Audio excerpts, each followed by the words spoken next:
جب جماعت ہی نہ ہو، یعنی خلافت ہی نہ ہو، اسٹیٹ ہی نہ ہو، تو پھر کیا حکم ہے شریعت کا؟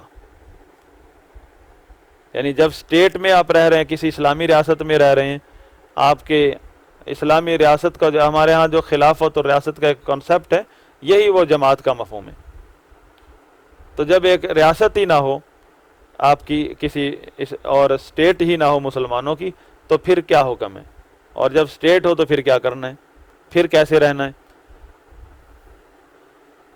یہاں جو مرکزی حیثیت رکھتی ہے اس مسئلے میں حدیث، وہ سیدنا حذیفہ بن یمان رضی اللہ عنہ کی حدیث ہے کہ سیدنا حذیفہ بن یمان رضی اللہ عنہ فرماتے ہیں کہ کان الناس یسألون رسول اللہ صلی اللہ علیہ وسلم عن الخیر، کہ صحابہ کرام رسول اللہ صلی اللہ علیہ وسلم سے خیر کے بارے میں پوچھا کرتے تھے، یعنی نیکیوں کے بارے میں سوالات کیا کرتے تھے۔ کوئی تہجد کے بارے میں پوچھتا ہے، کوئی کسی جہاد کے بارے میں پوچھ رہا ہے، نیک اعمال کے بارے میں۔ لیکن میں کنت اسألہ عن الشر، میں اللہ کے رسول صلی اللہ علیہ وسلم سے شر کے بارے میں پوچھا کرتا تھا، یعنی جو فتنوں کے بارے میں بتایا تو تحقیق کرتا تھا فتنوں کے بارے میں۔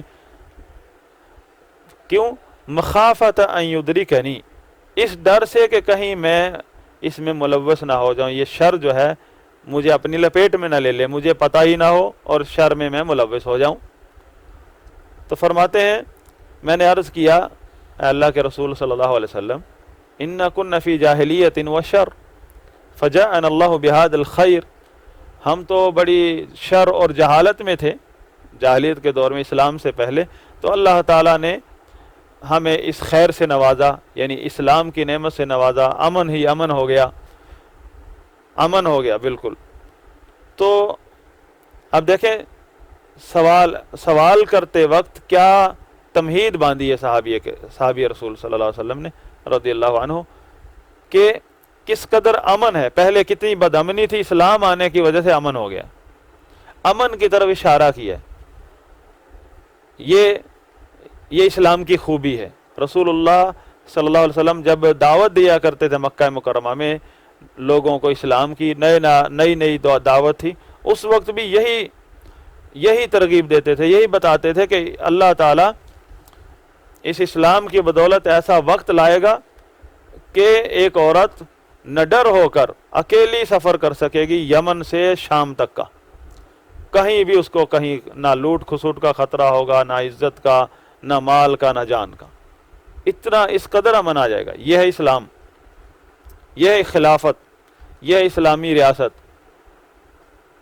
اور ہمارا حال تو یہ ہے کہ اگر ہم میں سے کسی کو بھی غلبہ آ جائے تو دوسرا محفوظ نہیں رہے گا ہم سے، مسلمان محفوظ نہیں رہے گا اگر ہمارے پاس کوئی کنٹرول آ جائے، غیر مسلم تو چھوڑیں۔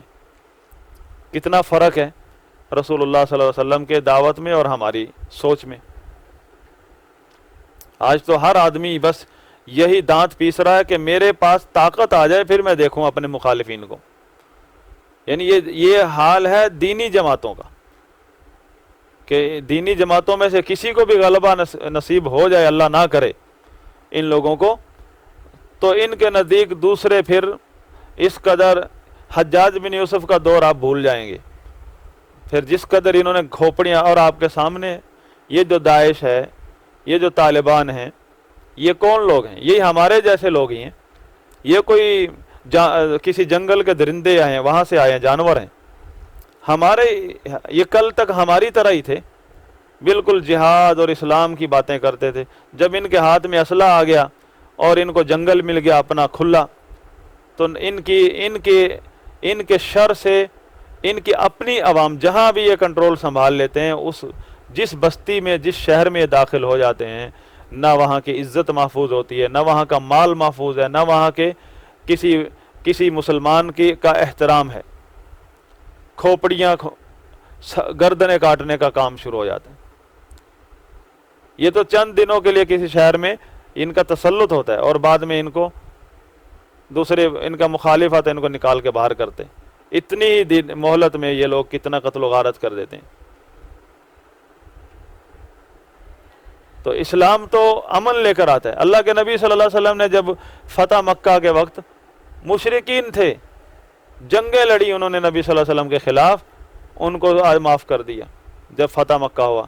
لیکن یہ تنظیموں والے, یہ خوارج قطعاً معاف نہیں کرتے کسی کو. جب ان کا غلبہ ہوتا ہے, بلکہ مسجد پر قبضہ جس رات یہ کرتے ہیں, کتنوں کو زخمی کرتے ہیں اور کتنے مارتے ہیں. وہاں کا جو سب سے پہلے جو خطیب ہوتا ہے اس مسجد کا اور امام, سب سے پہلے اس کی بے حرمتی ہوتی ہے, اس کو مارتے ہیں, گنڈے لے کر آتے ہیں.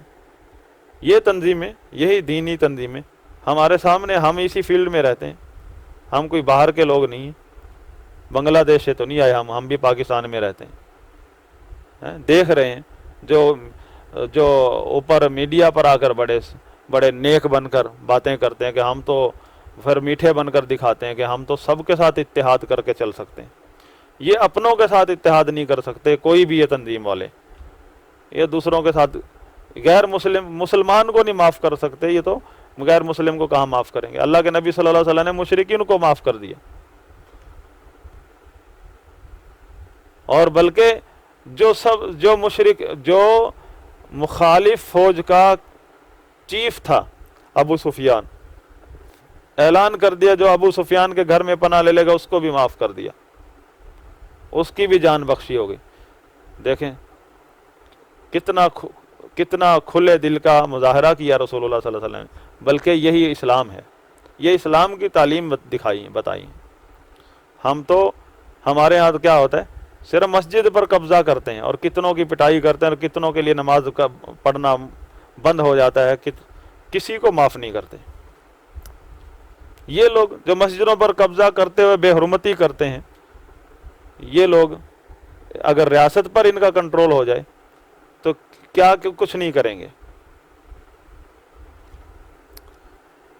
تو سیدنا حذیفہ بن یمان رضی اللہ عنہ, یہ جو شر ہے یہ اہل بدعت کا شر ہے. جو اہل سنت ہیں قطعاً وہ اصل اصل اسلام کے منہج پر ہیں. اہل اسلام تو سب ہیں, اہل بدعت بھی اہل اسلام ہیں, لیکن اہل سنت جو ہیں وہ اصل اسلام کے منہج پر ہیں. اور جو اصل اسلام کے منہج پر ہوگا اس میں قطعاً کہیں بھی شر نہیں ہوگا, اس کی تلوار میں بھی خیر ہوگی. اس کی تلوار جب چلتی ہے اس پر کافر کو بھی تکلیف نہیں ہوتی, کافر بھی تائید کرے گا کہ اس نے صحیح تلوار چلائی. ہم دیکھ لیں تاریخ میں صحابہ نے جو تلوار چلائی ہے, جو رسول اللہ صلی اللہ علیہ وسلم نے جہاں بھی تلوار اٹھائی ہے, کوئی اس پر آبجیکشن نہیں لگا سکتا کہ ناحق تلوار اٹھائی ہو رسول اللہ صلی اللہ علیہ وسلم نے, چاہے جنگیں لڑی ہیں. تو دشمن بھی انصاف اگر کرے, انصاف سے سوچنے والا ہو, وہ کہے گا یہ لوگ حق پر تھے. تو سیدنا حذیفہ بن یمان رضی اللہ عنہ فرماتے ہیں کہ یہ نقشہ کھینچ کر کہ اتنا امن آ گیا ہے کہ اب تو کہیں لڑائی نہیں, امن ہی امن ہے. تو فرماتے ہیں, پوچھتے ہیں فہل بعد هذا الخیر من شر, اس خیر کے بعد شر تو نہیں ہے. یعنی اس کو اتنا فکر لگ گئی حذیفہ رضی اللہ عنہ کو کہ اتنا پرامن دور آ گیا, کہیں یہ کب تک رہے گا, یہ چلا تو نہیں جائے گا کہیں, پھر وہی بدامنی تو نہیں آ جائے گی. شر میں یہاں مراد سب سے پہلی فتنہ ہے. مسلمانوں کے ریاست میں جو فتنہ اور تخریب کاری اور بدامنی ہے اس کی طرف اشارہ ہے, اس کے بارے میں پوچھ رہے ہیں حذیفہ رضی اللہ عنہ. اور وہ شر کیسے آتا ہے وہ آپ جب یہ حدیث پڑھیں گے ساری آپ کو معلوم ہو جائے گا, اور پھر ان لوگوں سیاسی اور دینی جماعتوں کی حقیقت بھی پتہ چل جائے گی. تو رسول اللہ صلی اللہ علیہ وسلم سے جب انہوں نے پوچھا کہ اس خیر کے بعد شر تو نہیں آ جائے گا, تو رسول اللہ صلی اللہ علیہ وسلم نے فرمایا نعم, ہاں آئے گا. تو میں نے عرض کیا یا رسول اللہ هل بعد هذا الشر من خیر, اچھا یہ جو شر آئے گا اس کے بعد پھر خیر آئے گی؟ یعنی فوراً خیر کے بارے میں سوال کیا, اس شر کی تفصیل نہیں پوچھی. اہل علم کے نزدیک رائے یہ ہے کہ وہ جو پہلا شر بتایا نا وہ ہے سیدنا عثمان رضی اللہ عنہ کے خلاف جو بغاوت ہوئی سبائیوں نے کی, یہ بغاوت شر ہے. اس کی وجہ سے جو بد امنی کا آغاز ہوا ہے وہ آج تک ختم نہیں ہوا. وہ فتنے کا دروازہ جو کھولا ہے ان لوگوں نے، بلوائیوں نے، جو عبداللہ بن سبا کے تخریب کاری پر ایک بغاوت کا ماحول پیدا ہو گیا تھا اور سیدنا عثمان رضی اللہ عنہ کی شہادت ہو گئی اس میں. یہ وہ پہلا شر ہے جس کی وجہ سے پھر جو بدامنی ہو گئی. امن پھر بھی ہو گیا تھا لیکن پھر وہ دل لوگوں کے اس طرح نہیں رہے جس طرح اس سے پہلے. کسی سے کوئی فکر پریشانی نہیں تھی، کسی کے بارے میں کوئی کسی کو ڈر نہیں تھا کہ یہ کہیں دھوکہ دے گا. لیکن اس کے بعد جو ہے وہ اس طرح دل صاف نہیں رہے. جس طرح ابھی ہمیں دیکھ لیں، ہم کہ کسی سے ہم پرامن ہیں، کسی سے بھی، چاہے ہمارے ساتھ ہی اتنی بڑی داڑھی والا بیٹھا ہو، پتہ نہیں وہاں کب شب خون مار دے ہماری مسجد پر، کب دیکھے کہ یہ کمزور ہو گئے ہیں، ان کی تعداد کمزور ہے، آ جائیں رات کو گنڈے لے کر اپنے ہی جیسے داڑھیوں والوں کو. کسی کو سب اپنی اپنی مسجدوں کی حفاظت کرتے ہیں، اپنے جیسوں سے ڈرتے ہیں ایک دوسرے سے. یہ تو ایک مثال دے رہا ہوں کہ آس پاس ہی ایک دوسرے سے ڈرتے ہیں. تو